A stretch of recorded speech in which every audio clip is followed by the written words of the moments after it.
خب توی این ویدیو میخوایم در مورد کدینگ هر کدوم از فانکشن های SLL صحبت کنیم. کلاس نود رو داشتیم به این شکل بود با این بدنه. کلاس SLL رو هم داشتیم که به این شکل بود. پرایوتمون یه فرست از جنس نود استار و فانکشن هایی هم که داریم این هست که فانکشن کانستراکتور SLL تکمیل شد.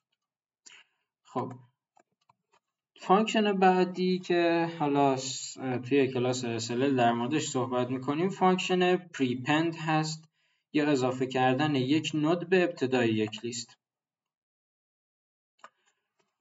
اضافه کردن یک نود به ابتدای یک لیست به این شکله که من یک نودی رو اینجا میسازم. اصطلاحاً بهش میگن که از مجموعه نودهای آماده به کار یک نودی رو برمیدارم، میارم ابتدای لیست قرار میدم، لینکش رو از حالت نال خارج میکنم و این لینکش رو اشاره میدم به اولین نود از لیستم. درسته؟ و بعد این اکسترنال نود رو آپدیت میکنم. الان اولین گره یا اولین نود از لینک لیست ما شده این نود دیگه، تا قبلش این نود. حالا چون اولین نود لینک لیست ما شده این نود، باید این اکسترنال نود یا هندلر رو بیارم به اولین نود و اینو آوردم اینجا. پس مراحل کار این بود که اول یک نود در واقع ساده، نود خام درست میکنم که اینجا قرارش دادم، بعد میارمش ابتدای لیست، لینکش رو اشاره میدم به اولین نود. در واقع توی این لینک آدرس اولین نود لینک لیستمون قرار میگیره. حالا میگیم که در واقع آدرس و اینا از کجا گرفته میشه. توی این لینک این نود آدرس اولین نود رو قرار میدیم و بعد این اکسترنال نود یا هندلر دیگه من از این به بعد بهش میگم فرست و بعد فرست رو آپدیت میکنیم. پس این اسمش بود فرست.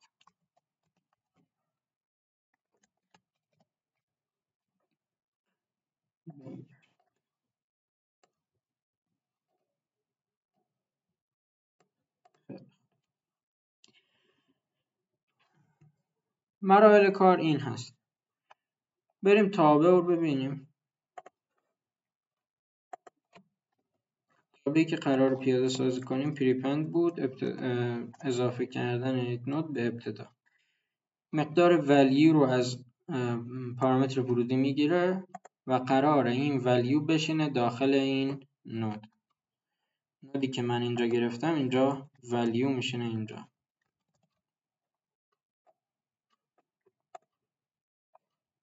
خب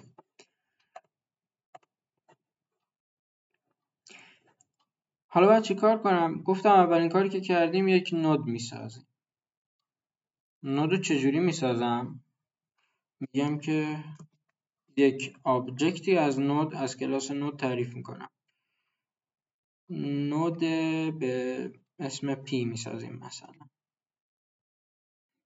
خیلی خوب. من الان از کلاس نود یک آبجکت به اسم پی ساختم اینجاست که پی خودش شامل دیتا و لینکه. درسته؟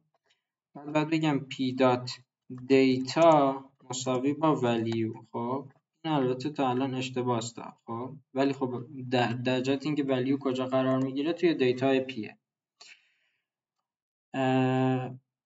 ولیو میشینه داخل دیتای این نود به اسم پی و لینکش نال هست. درسته؟ البته لینکی که اینجا نال میشه با در واقع کانستراکتور خود کلاس نود نال میشه، چون ما توی کانستراکتور کلاس نود لینک رو نال کردیم. خیلی خوب. اما یک چیزی که وجود داره، ما نمیتونیم بنویسیم نود پی بعد حتما یک اشاره گری از جنس نود داشته باشیم. به چه علت؟ به علت اینکه ما نودی که میسازیم قراره یک در واقع اکسترنال نودی به این اشاره کنه و آدرس باشه. پس کل این نود یک اشاره گره. کل این نود ما چرا اینجوری شد؟ این نود کلا یه اشاره گریه، درسته؟ این نود هم به همین شکل، این هم یه اشاره گر به نوده، این هم یه اشاره گر به نوده. علت دیگه این که چرا اشاره گر به نوده؟ به دلیل اینکه ما داریم یک لیستی درست میکنیم که دقیقاً هم تعداد نوداش هم تعداد همون دیتا هامونه دیگه. ما اگر یک کلاس 50 نفره داریم با لینک لیست 50 تا نود داریم، یا اگر یک کلاس 2 نفره داریم 2 تا نود داریم. و اگه بخوایم یک لیستی از این در واقع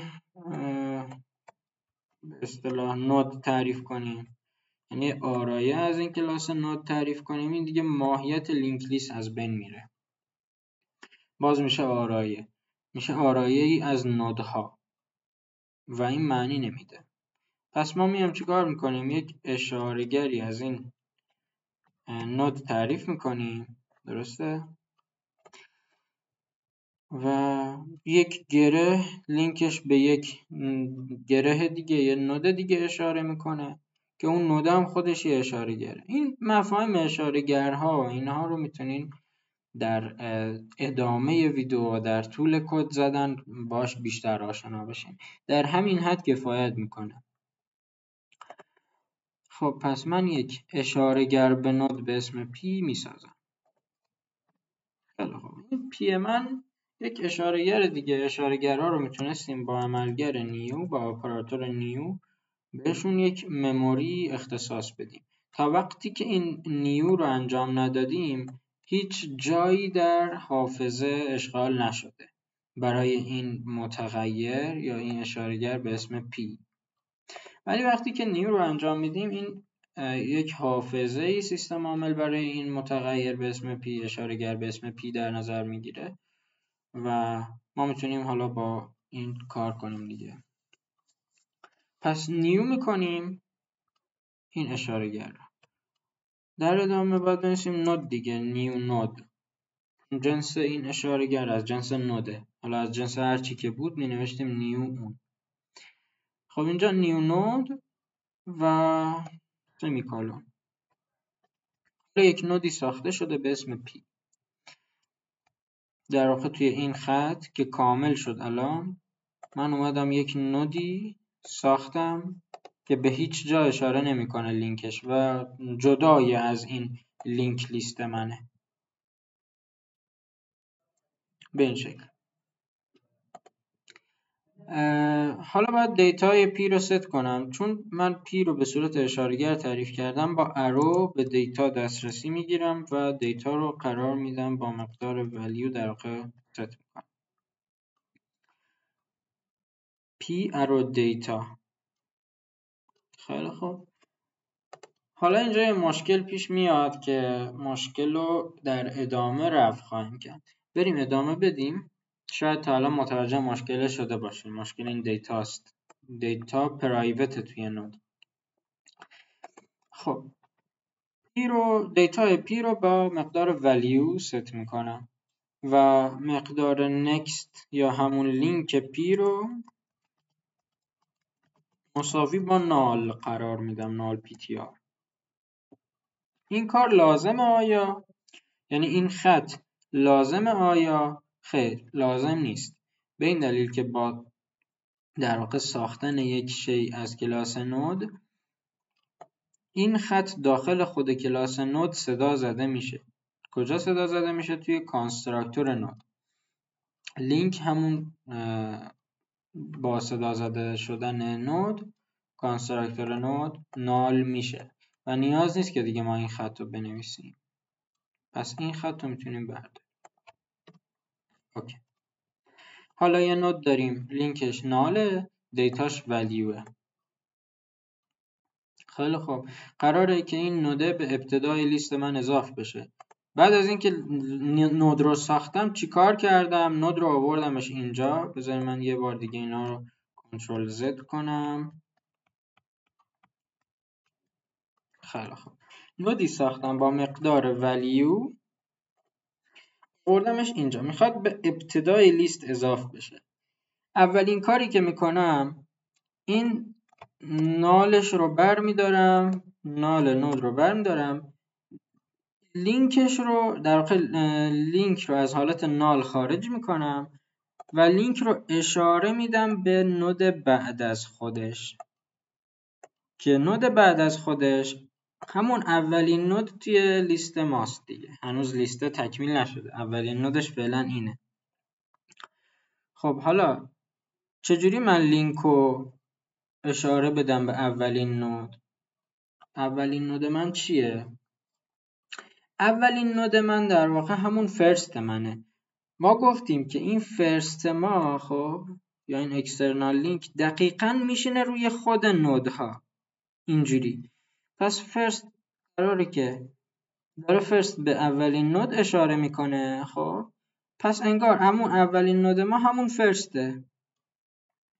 اگه فرست مثلا به دومین نود اشاره کنه، یعنی دقیقاً رو خود نود دوم قرار بگیره، فرست ما همون نود دومه و فرست از جنس اشاره‌گر بود دیگه. ما اشاره‌گرها رو میتونیم به هم اساین کنیم یا اصطلاحاً مثلا اینجوری میتونیم بنویسیم: اگه یک اشاره‌گری به اسم فرست دارم، میتونم مساوی با یه اشاره‌گر دیگه به اسم مثلا آر قرار بدم. به این شکل اگه فرست من اشاره‌گره، آرم هم اشاره‌گره، میتونم آر رو بریزم داخل فرست. انگار فرست دیگه از این به بعد به آر اشاره میکنه. اوکی؟ بهتر بگم فرست از این به بعد به جایی اشاره میکنه که آر اشاره میکنه. اوکی؟ حالا اینجا هم همین مفهومو من دارم.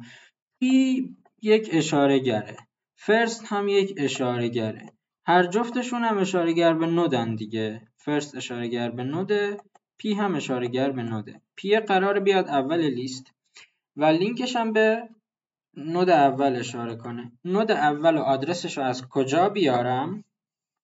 از همون فرست، چون فرسته داره به نود اول اشاره میکنه. پس میگم پی مساوی با فرست. به این شکل. خب حالا چه اتفاق میفته؟ البته پی ارو لینک باید می نوشتم. پی ارو لینک مساوی با فرست. به این معنی این قسمت لینک این نود داره به این نود اشاره میکنه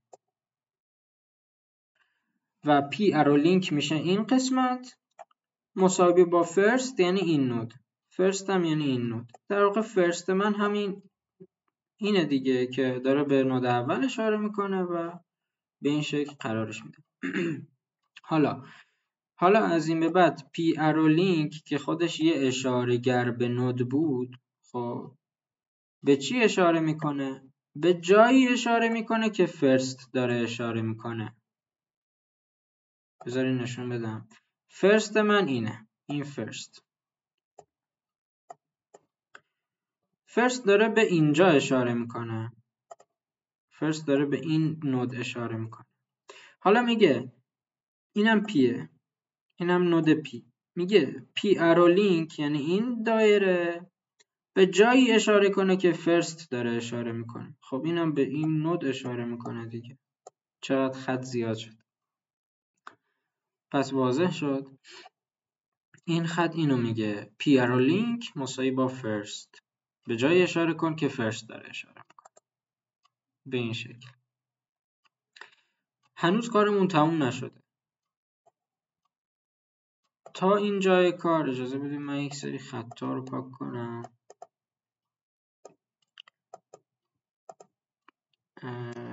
خواهی میکنم درست شد. خیلی. تا اینجای کار من این نود رو با مقدار ولیو به لیستم اضافه کردم، به ابتدای لیستم اضافه کردم و الان این شکل رو داریم. اما یک چیزی موند. این اکسترنال نود یا فرست باید به اولین گره از لیست اشاره کنه. الان اولین گره از لیست چیه؟ الان اولین نود از لیست ما این نوده دیگه. عذرخواهی میکنم بابت این سلکت کردن. اولین نود از لیست ما این نوده، نود پیه و الان این فرست ما داره به دومین نود اشاره میکنه. حالا باید این فرست رو بردارم بیارم اینجا که به اولین نود اشاره کنه. خب حالا اینی که من از اونجا آوردمش اینجا توی کد به چه شکل نوشته میشه؟ اینطوریه که میگیم که فرست الان داره به نود مثلا دوم اشاره میکنه. حالا اگر بخوام بگیم فرست به جایی اشاره کنه، به پی اشاره کنه، میگیم فرست مساوی با پی دیگه، دوتاشون اشاره گرن. میگیم فرست ما به جای اشاره کنه که پی داره اشاره میکنه. پی هم یک اشاره گر بود.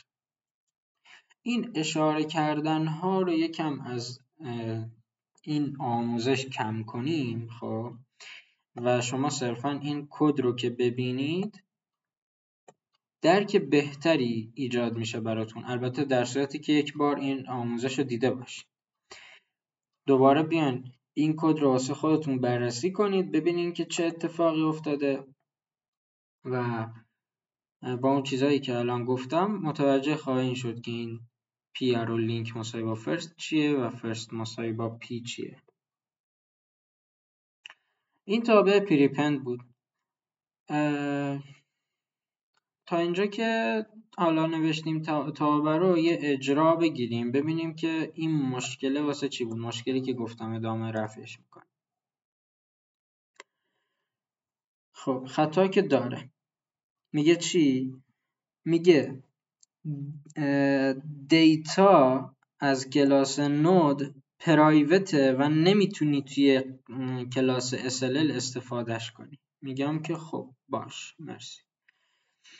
لینک هم همینطور دیگه. لینک و دیتا جفتشون توی کلاس نود پرایوتن و خارج از کلاس نود دسترسی مستقیم به این اتریبیوت ها رو نداریم. چیکار میکنم؟ میام توی کلاس نود کلاس SLL رو فرند تعریف میکنم به این شکل.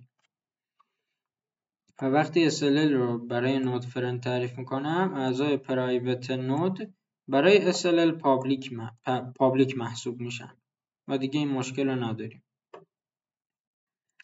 به این شکل. خب اینم از این. یه مورد دیگه هم داریم. من میخوام این خط رو ببرم پیاده سازی کنم توی خود کلاس نود. چجوری؟